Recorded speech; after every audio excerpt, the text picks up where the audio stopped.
Buenas tardes, soy Jorge Jesús Torres Espinosa. Continuamos con la clase de patología. En las clases anteriores estuvimos revisando los cánceres de tipo esofágico, ¿sí? Que vimos que era una consecuencia directa de un reflujo por una ERGE maltratado que desembocó en una esofagitis, que a su vez pues va a desembocarnos en otras patologías como una estenosis esofágica o un esófago de Barrett, que finalmente se convierte en un cáncer gástrico, un cáncer esofágico. Ahora, siguiendo la misma línea de situación, pues vamos a pasar a ver lo que es el cáncer, pero de tipo gástrico ahora. Ya estuvimos viendo en las clases anteriores lo que era la dispepsia y sus orígenes, clasificándola en una gastropatía o una gastritis según si era de origen químico, como en el caso de la gastropatía, que es por una agresión a través de los AINES, o una gastritis que ya va a ser de tipo infeccioso con infiltrado inflamatorio. Ahora, del estómago, recuerden que es la tercera porción del tubo digestivo. En sus clases de anatomía de segundo semestre debieron de haberlo visto. Aquí lo vamos a identificar. Este es el estómago. El estómago va a poseer un orificio de entrada llamado cardias y un orificio de salida llamado píloro. Tiene tres porciones, una que es el fondo, el cuerpo y el antro. ¿Sí? El antro va a ser una especie de embudo que va a comunicar ya con el píloro, que funciona a las veces como una especie de esfínter para pasar el contenido del estómago hacia el resto del intestino delgado. El estómago, recuerden, tiene varias funciones. Una de ellas es de almacenaje, por eso se le considera una dilatación en el trayecto del tubo digestivo. Otra de mezcla, ¿sí? Porque va a tener movimientos peristálticos que van a combinar el contenido del estómago con los jugos gástricos que el mismo estómago produce. Posteriormente, pues el contenido de este estómago va a pasar hacia el intestino delgado para poder ser absorbidos varios nutrientes y el agua. Aquí pues lo vemos en un abdomen ya disecado. Va a ocupar prácticamente lo que sería el epigastrio principalmente y una parte de el hipocondrio del lado izquierdo.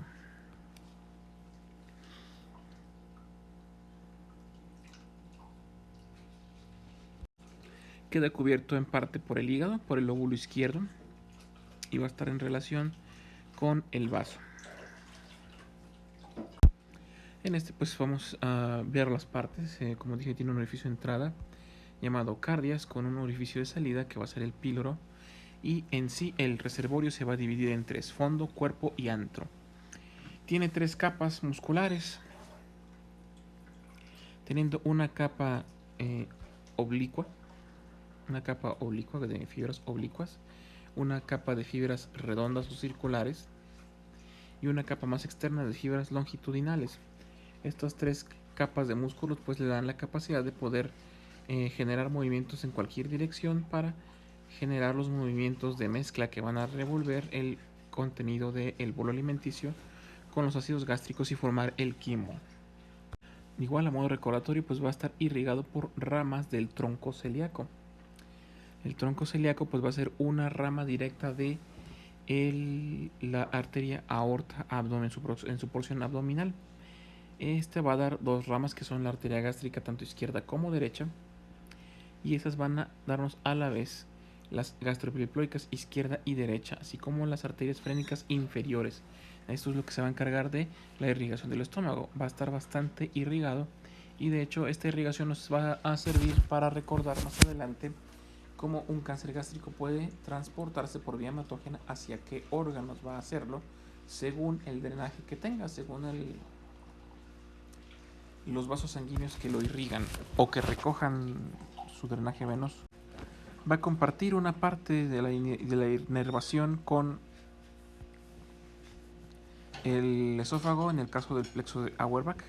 Sí, va a estar irrigado por dos plexos que son el de Auerbach y el de Meissner, ambos plexos entéricos. Sí, y además va a estar inervado de forma extrínseca por los nervios tanto celíaco como vago. Ahora, también tiene cuatro grandes zonas de ganglios linfáticos, ¿sí? Donde se acumulan esos ganglios linfáticos. Tiene gran drenaje de ese tipo. Esto también va a tener cierta importancia a la hora de revisar las metástasis, porque recuerden que también es otra vía de diseminación a través de la vía linfática. Sí, entonces vamos a encontrar primeramente un grupo en lo que es la curvatura mayor, en lo que sería el grupo de nodos pancreatocólico. Luego encontramos un grupo de ganglios superiores gástricos que se encuentra cerca del cardias a nivel de la curvatura menor, y los suprapilóricos que se encuentran cerca del píloro en el lado de la curvatura menor, así como los infrapilóricos que se encuentran por debajo del píloro cerca de la unión con el duodeno. Como dije, pues sus funciones van a ser varias: una la de almacén, otra la de preparar el bolo, el revolver el alimento con varios químicos, lo cual genera una degradación de las sustancias que están contenidas en él, y a la vez sirve de barrera inmunológica porque, como les dije, los ácidos gástricos son bastante agresivos, entonces casi cualquier cosa que caigan en él pues van a ser degradadas o destruidas. Tiene una medida de entre 35 centímetros de longitud por 12 de ancho y una capacidad de 1200 a 1500 mililitros aproximadamente, y varía de un individuo a otro. En cuanto a la fisiología, lo que hay que recordar son los diferentes tipos de células que vamos a encontrar. Estas van a variar según si se encuentran en el cuerpo o en el antro o incluso en el fondo. Entonces, en el cuerpo vamos a encontrar células de todos tipos: las parietales, las principales, las mucosas y las endocromafines o enterocromafines. Primeramente, las parietales producen una sustancia llamada factor intrínseco. Las principales nos van a producir pepsina, las mucosas obviamente moco, y las endocromafines histamina. Sí, en el antro encontramos células G y D, además de las mucosas, que nos ayudan a producir tanto gastrina como somatostatina. El factor intrínseco también se va a ver las parietales también van a estar incluidas en los procesos de formación del ácido clorhídrico, que es el principal ácido que se produce en el estómago. Este breve repaso es porque cuando revisamos las dispepsias no revisamos así un repaso rápido de lo que es la anatomía del estómago, como si lo hicimos con el esófago. Ahora vamos a revisar los tumores, que los vamos a clasificar en tres tipos. Uno, el adenocarcinoma, siendo este el más común, hasta un 95%. Otro, el linfoma gástrico, menos común. Y el último, el tumor maligno de estroma gastrointestinal, o GIST por su acrónimo. Esto se ocupa el 1%. El que nos ocupa, que vamos a revisar, va a ser principalmente el adenocarcinoma. El adenocarcinoma está relacionado con algunos factores de riesgo. Aquí a grosso modo vamos a decir algunos. Uno, va a ser una enfermedad propia de los ancianos. Pacientes mayores a 60 años están en riesgo de padecer esta patología. Resulta que también la raza negra desarrolla el doble de ocasiones este cáncer que en el caso de la raza blanca. Al igual que con el cáncer de esófago, vamos a tener el asunto del consumo de las nitrosaminas.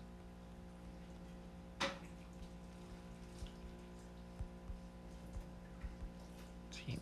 Y se relaciona con un nivel socioeconómico bajo. Sí. Entonces serían datos epidemiológicos para desarrollar un adenocarcinoma. Ahora, factores que incrementan o que nos pueden disminuir en algunos casos. Primero, los que incrementan el riesgo los vamos a demarcar aquí en rojo. Y los podemos considerar como factores de riesgo. Y en verde tenemos aquí la disminución del riesgo. De los factores que la incrementan tenemos primero historiales familiares de cánceres. Esto lo vamos a ver en prácticamente cualquier tipo de cáncer. Si el paciente tuvo esta asociación es más fuerte con algunos tipos, como el cáncer de colon. Si el paciente tuvo algún tipo de familiar en primer grado con un cáncer, es probable que lo desarrolle. Una dieta rica en grasas, nitratos o nitrosaminas y sales. ¿Sí? Un antecedente que, como les dije, se clasifican estos factores de riesgo en modificables y no modificables. En los antecedentes familiares pues no es modificable.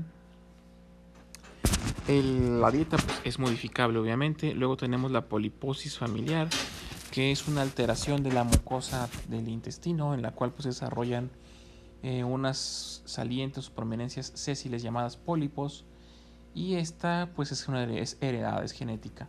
La mayoría de estos pólipos adenomatosos se van a convertir en adenocarcinomas.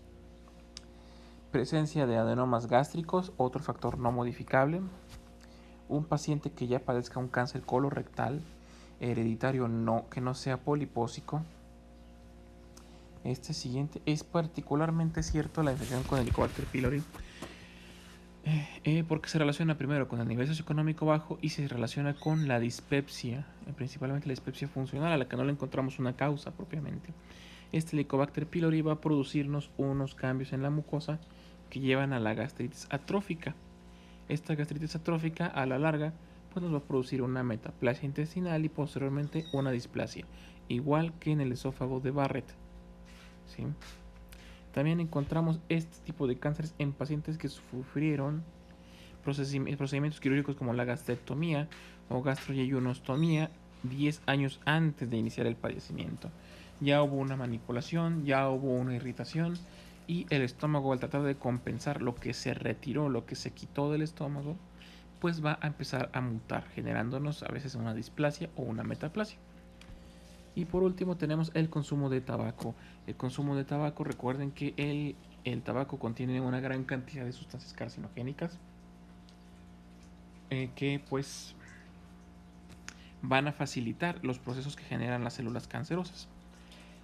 Cuando vimos la dispepsia les comentaba, el cigarro no precisamente genera ulceraciones o genera la dispepsia, pero sí evita la cicatrización de estas últimas ulceraciones. Esto de la enfermedad de Menetrier lo vamos a dejar de lado por lo pronto. Luego, cosas que disminuyen el riesgo, el consumo de ácido acetilsalicílico o salicilatos, como la aspirina o otra cosa que hacen los ancianos, una dieta rica en frutas y verduras y la vitamina C. Vamos a darle por el lado de las grandes cantidades de antioxidantes que pueden contener las frutas y verduras, entonces eso ayuda a disminuir como factor la posibilidad de generarnos un cáncer gástrico. Ahora, en cuanto al diagnóstico, ¿cómo vamos a diagnosticar este asunto? Primeramente, los cánceres, como les he dicho anteriormente, tienen síntomas muy inespecíficos. Algunos se relacionan con algunas patologías de base, como en el caso del esofágico, lo relacionamos directamente con un ERGE. Entonces, pues nuestro paciente que acude a revisión presenta un ERGE, pero que va acompañado de una disfagia progresiva, ¿sí?, de corto tiempo de evolución, que se puede deber al crecimiento de una masa ocupante de la luz del esófago. En el caso del cáncer gástrico, pues lo primero que nos vamos a dar cuenta, que vamos a hacer sospechar de esto, pues no va a ser ni la pérdida de peso en otros síntomas, sino que el paciente tiene gastritis crónica. ¿Sí? Tiene datos de dispepsia, dolor abdominal que se incrementa con las comidas algunas veces, tipo ardoroso, transfictivo, a lo mejor también tiene ERGE.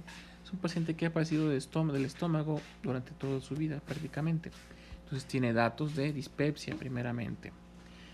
Luego, puedes empezar por experimentarnos náuseas y tal vez vómitos. Y otra cosa es de que el llenado después de comer es casi inmediato. Se llenan porque ya hay presencia de una masa en el estómago, en la luz del estómago, lo cual pues ya limita el llenado de este último. Y también puede tener presencia de disfagia en caso de que tengamos no solamente un cáncer en el estómago, sino también en el esófago. Sí. Ya en estados más avanzados, que ya trae todos estos síntomas de la dispepsia, nos trae el reflujo tal vez, o sea, tiene varias enfermedades ya de fondo con la sintomatología que estas conllevan, se va a agregar la pérdida de peso, como en muchos cánceres, una pérdida de peso dramática de varios kilos en menos de 30 días, menos de un mes. Se acompaña de anorexia, o sea, no quiere comer nuestro paciente. Se puede poner anémico, datos de anemia, aparte de estar anoréxico, está asténico, adinámico, se agita o se cansa con facilidad. Si es un síndrome anémico severo, puede tener taquicardia o dificultad para respirar. Sí, esta anemia es porque en algunas ocasiones los cánceres son ulcerados y provocan sangrados que no son suficientemente grandes como para que se genere hematemesis o se genere una melena franca, pero pueden tener sangrados ocultos que pues no alteran la coloración de las heces y por tanto no se notan, no son visibles. Cientos de sangrados a la larga y con la evolución del tiempo pues nos van a dejar al paciente con datos anémicos, datos de anemia. Hasta aquí por hoy terminaríamos la clase. El lunes continuaremos viendo la segunda parte de cáncer gástrico.